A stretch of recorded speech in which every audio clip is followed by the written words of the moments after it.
freezer paper. The reason for the freezer paper is that when the paint pours off, the freezer paper has a wax finish.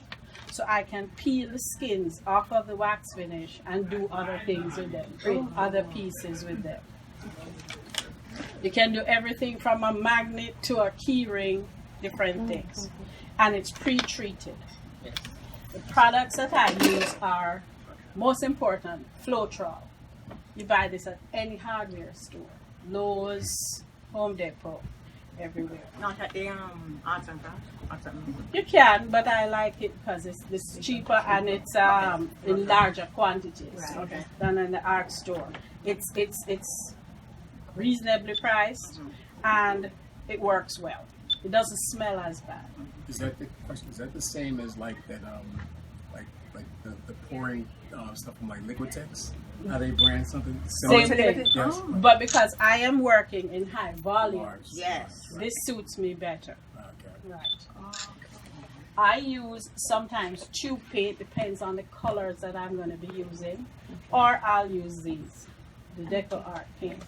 I find that these are vivid, easier to mix, and I can get concentrated. These are liquid, but they have concentrated color, so that when I put the Floetrol in there, I'm not losing the intensity of the color. Floetrol doesn't do that.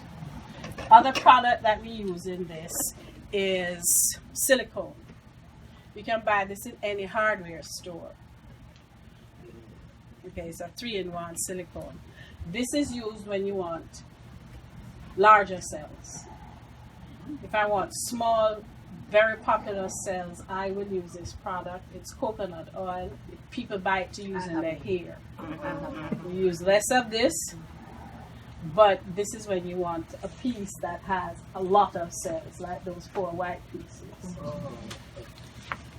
I don't use this very often unless I'm using very large pieces. I'm doing very large pieces, mostly this.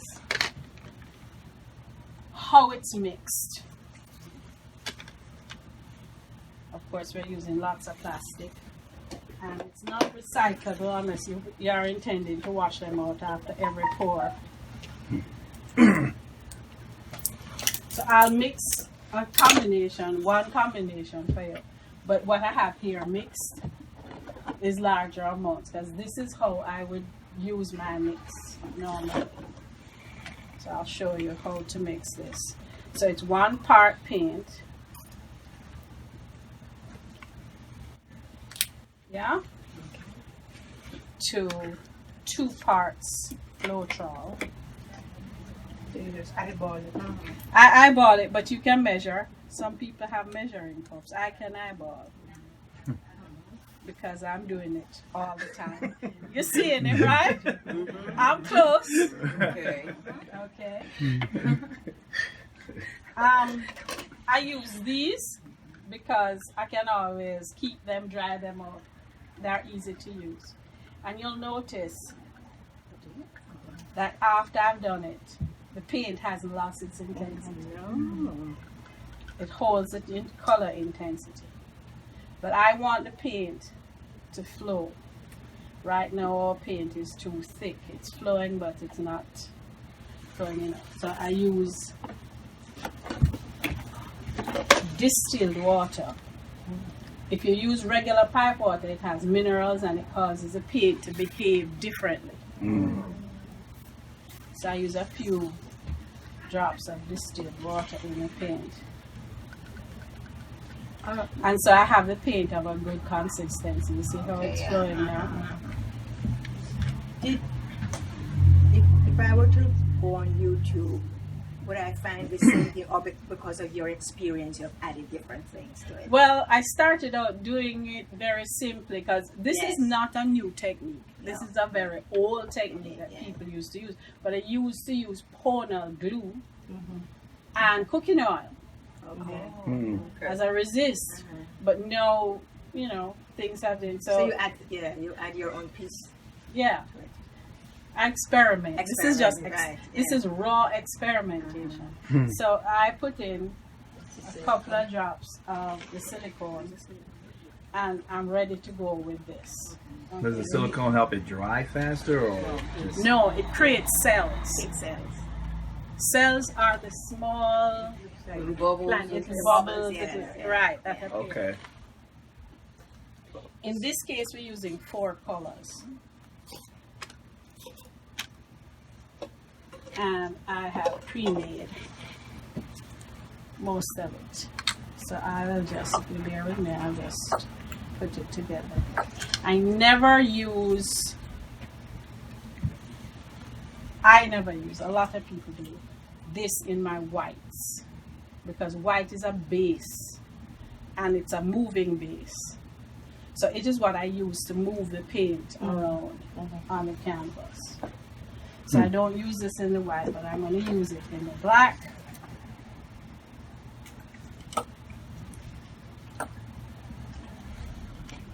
And most of all, we have a big bad boy here. Now, when you use metallic paints, you have to be careful not to make it too thin, or you get a glaze that is not definable. So with this, I pre-made it with the Floetrol before I came.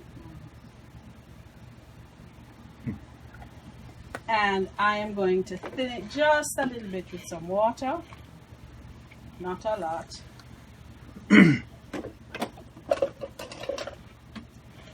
And always mix your paint down. So I need to make sure we're talking about consistency. So we don't want this one too thin. That is too thin. No, no, it's not. And of course, it's supposed to be only 2 or 3 drops of the silicone. But today we want the paint to just move. So we're using a little more silicone than normal.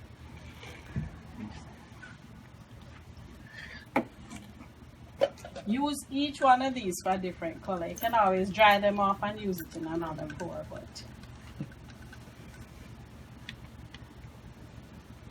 and we did the silicone in this already. So those are the 4 colors that we're going to use. Today we're going to do what is called a dirty pour. What's a dirty pour? I'm going to mix all the paint in one container. Right? And because I have silicone in there, it's going to cause bubbles to come up, and pre-mix the paint before I pour it on. So I always start with my white base. You can pour it very softly down the side, or today I don't want to do that though. I want to have them combined in the cup before.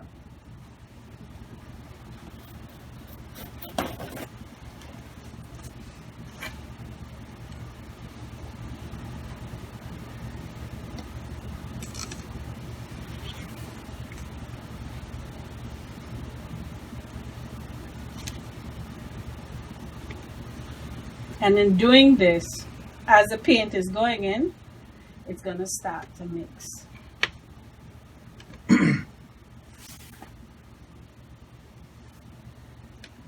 So this is just one technique that you can use. I don't always put them in order. Some people like to put them in one go, one. I find that when I do that, Have you ever done a pour that you didn't like?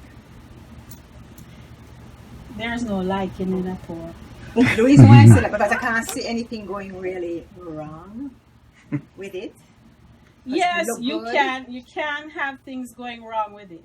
The thing is that there is no expectation. Let me Right, tell you, yes, when you're yes. as an artist, when we are doing a painting, it's predetermined. We have in our head what we want to create. We have a feeling for what we want to create, and we move energy and materials to create what we have envisioned. In a pour, there's no such thing. Yes. I can have this same color combination in 2 different pours and And it come up looks with a different. Yes, completely it's different. different product. And both of them look good. Hmm. Huh? Depending on the aesthetics of the individual. Right there. Yeah. Okay. Yes. So what I'm going to do now is I'm going to coat my canvas, because as much as I can create that, the paint has to move on the canvas. So today I'm going to use a black. This is where we get really messy. And I'm going to coat the canvas completely because I like to paint on, I like the pour to move around the sides. You will notice, you think I'm using a lot of paint. Yeah. But if you say that one portion, 1/3 of this is paint, 2/3 of it is Floetrol. So I'm really using a lot of Floetrol. But you notice that I'm getting the same coverage. Even though it's with the Floetrol, I'm not getting a lighter black. Yes. I'm keeping the same black that I had. No. So now I've coated the sides. Yeah, got everybody. A little bit wrong this side. It don't matter. It's going to flow over the edge anyway. So anyway, all right. So I have created this. And now what I need to do is give it a base for it to move around. In this case, I'm going to be creative today. I'm going to use black and white. Okay. As I said, this is a dirty pour. We don't know what we're going to get, basically. So,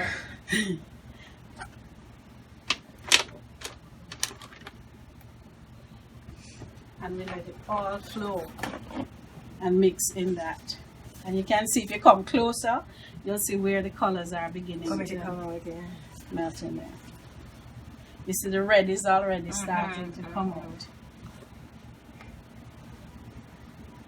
I'm using this because I want the paint to move on the canvas and I want it to move in this direction.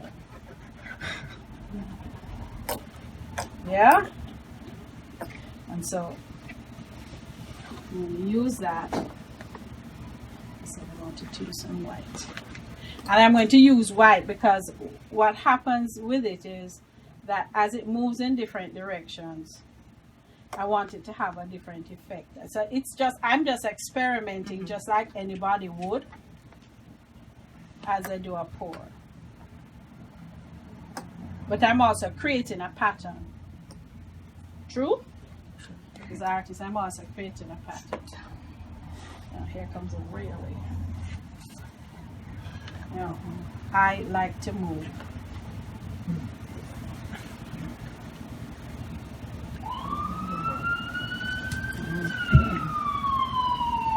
And while it's sitting there, I'm going to use a little bit of blowtorch, which is an old paint up thing, to create cells. See, I already have some cells. If you come closer, you'll see I already have cells here. But I'm using the blowtorch because underneath some of this black is different colors. So by using blowtorch, it's causing a reaction with the oil? It's causing a reaction with the oil. All right. Okay, so I did that at this point so that I could get cells forming. And now I want these cells to be bigger. So now I'm going to start. This is where the intuition comes about. Because I want to move it around until I find a place where it's comfortable. Or where I'm comfortable with what I'm seeing. See that face I see right a there. face Two right there with eyes. eyes. Yes. As you're moving it, Yes. as you're moving it, you are seeing different things come up. And the small, tiny cells that I had created initially are now getting bigger.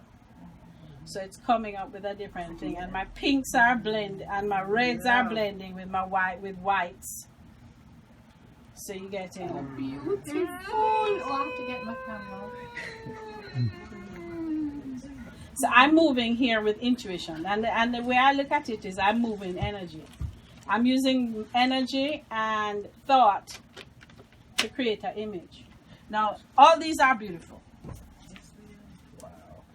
However, I want to get some more definition in some of this. I want to get in places where I have my paint mixing too much into grays. I want to create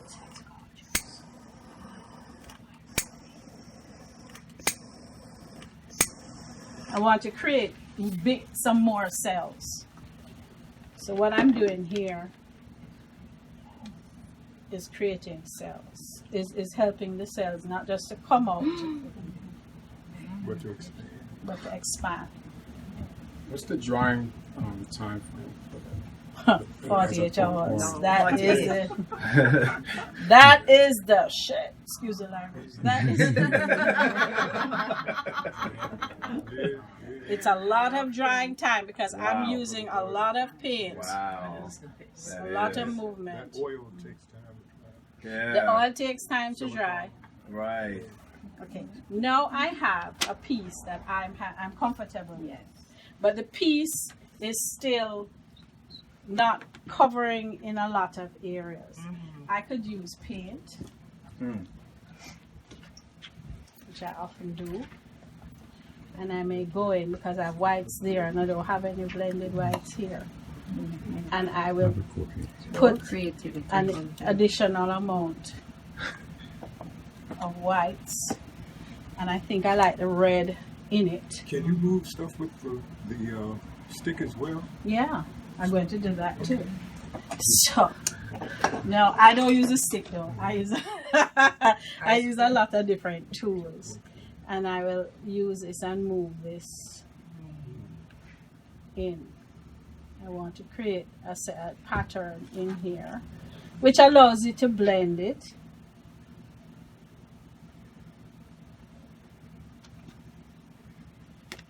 And then I may want to go back in here, because as much as I have moved it around, I can also create more cells with the movement. After all of this, I think we covered everybody. A little piece over here. No, that's all right. You know? What happens is, excuse me. Sorry. Sorry. What happens is, like, you'll have pieces here that are not covered, which is this wonderful. Yes, thing. right. You can scoop up already blended and just cover it. So anything you see that is not totally covered, here I have a Like a cake. right. Right. Yes, yes. Like. Beautiful. Okay. And then maybe I would like to bring out this here.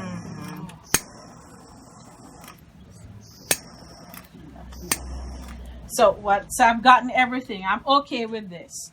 And it sits here. I'll show you something else with it.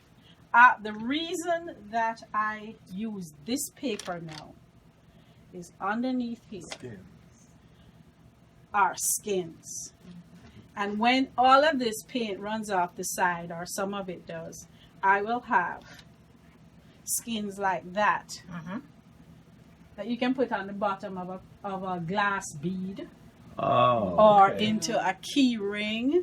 Oh. You can make fridge magnets and stuff. Sometimes I use the skins to make abstracts.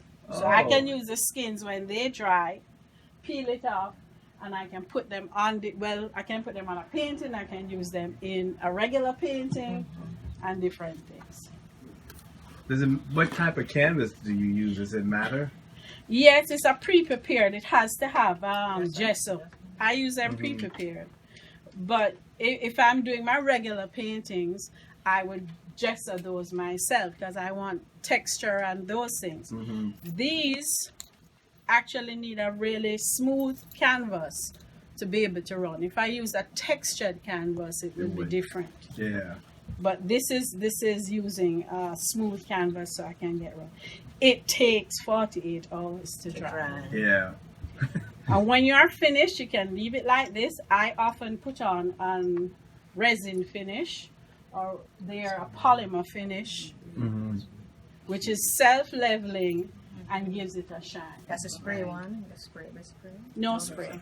This is a pour on, and I move it around with my hands. Oh, I see. And it's self-leveling. It's a polymer. Polymer. Okay. You can buy them in the craft shop. I buy my polymers in the hardware store. Good ventilation. You have to have this. I'm doing this here now, but when I'm putting the finish on, I have to have good ventilation because those polymers have Yeah. All You kinds come up of with that stuff. good blow. Yeah. You let me tell you, you will be smelling that polymer for Right. 3 days Yeah. if you're not In your careful. nostrils, yeah. That's why you did the 24-hour set. That polymer will be going for 3 days and you'll smell it.